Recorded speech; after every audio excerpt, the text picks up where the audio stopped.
The following segment is sponsored by Providence Health and Services. This segment of Afternoon Live is brought to you by Family Matters. Health and education, safety, and the quality of life. KATU and our partners are proud to bring you Family Matters, offering solutions to the hard questions. Because KATU and Providence Health and Services know that family matters. Thanks for watching Afternoon Live. Sending your child off to college is a rite of passage, but that doesn't mean that it's easy. Here to share advice on how to make the transition run more smoothly, we welcome the Executive Director of Providence Behavioral Health in Oregon, Dr. Robin Henderson. Thanks for chatting with us today. Thanks for having me. I'm super excited to talk about this topic. Yes, this is a huge transition, not only for the student, but for everybody in the family. What are some of the emotions and things that parents are going through? Well, if this is your first time sending a kid to college, you're having all the feels all the time. There's the empty nest syndrome. There's the, did I get it all put together right? There's the excitement of, oh my gosh, I'm launching my baby. And there's also the fear of, are they going to be okay? Are they going to make friends? Are they going to get involved in things they shouldn't get involved in? Are they going to go to class? Are they going to, all the worries that parents have. So you're experiencing grief, loss, excitement, frustration, all the feels all the time. And it can be easy to express those feels maybe to your child too much, where you're overburdening them with your own emotions. How do you avoid doing that?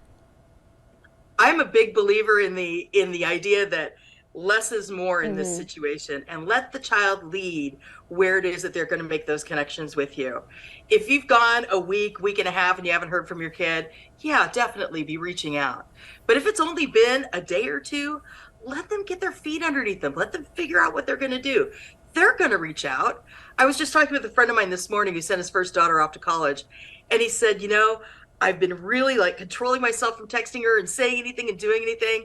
And it's been 4.5 days. And this morning she sent us the most amazing photo dump. They're going to figure out how they want to interact and connect with you in their own time. So try not to overwhelm. Yeah. And it's more special too when they reach out on their own at that point. Oh, absolutely. But that said, it's also really important as a parent to remember there's those times when they're going to need a little bit of that reach out and love. When their first finals week comes along, those care packages go a long way.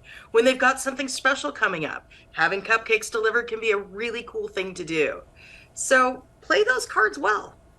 Let's talk about the students, because a lot of teenagers are so excited to go to college. They can't wait to experience the independence, but they might end up feeling homesick or lonely or sad. How do you navigate that?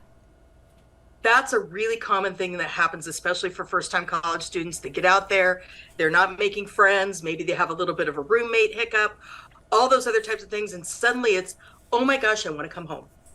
And the biggest thing in the oh my gosh, I want to come home moment is to be a good listener. Sit back, listen, help strategize with them what their solutions might be. Is it talk to the resident advisor, look at the club list, think about some things that you can do together. But most importantly, it's listening.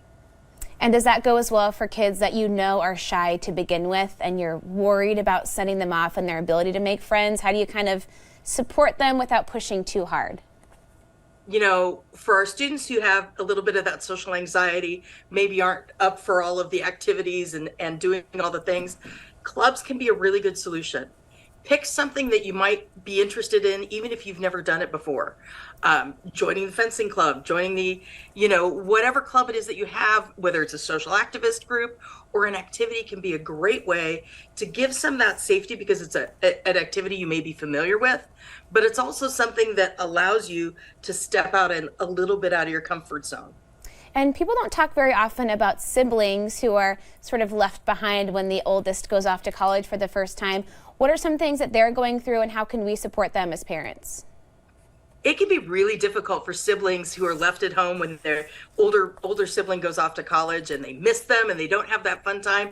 So making sure that you have that conversation with your college student about, reach back into your little one, have a special FaceTime that's just the two of you. And maybe you play a game depending on how old the younger sibling is, but encourage them to find, maybe it's a weekly cadence, maybe it's a bi-weekly cadence of time that's just for them so they can keep that bond together.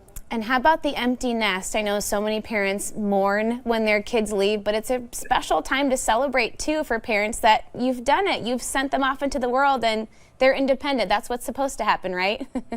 Exactly. This is the time when we should be all of a sudden going, how do I find my life again? What are my interests?